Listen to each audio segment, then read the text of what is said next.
Baik, pemirsa, Anda masih menyaksikan Market Opening. Badan Pusat Statistik mencatat tingkat pengangguran terbuka kembali mengalami kenaikan di atas 7%.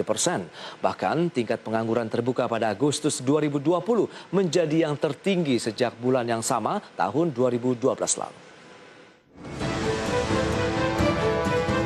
Badan Pusat Statistik mencatat tingkat pengangguran terbuka kembali mengalami kenaikan menjadi 7,07%. Kepala BPS Suharyanto mengatakan bahwa tingkat pengangguran terbuka di bulan Agustus 2020 naik sekitar 1,84% dibandingkan Agustus tahun 2019.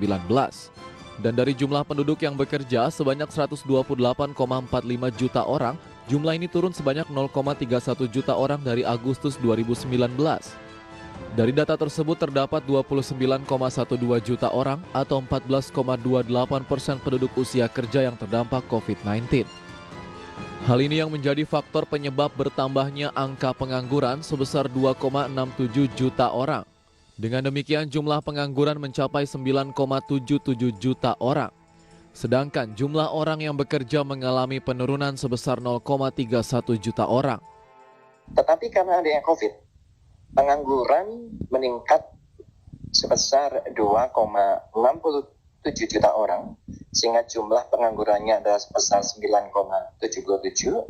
Jumlah orang yang bekerja mengalami penurunan 0,31 juta, pekerja penuhnya menurun 9,46 juta, pekerja paruh waktu dan pekerja atau setengah penganggur mengalami peningkatan sebesar 4,83 juta orang.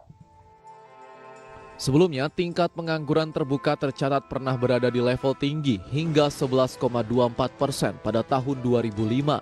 Data juga menunjukkan sebanyak 77,68 juta orang atau 60,47% bekerja pada kegiatan informal pada Agustus 2020 atau naik 4,59% dibanding Agustus 2019.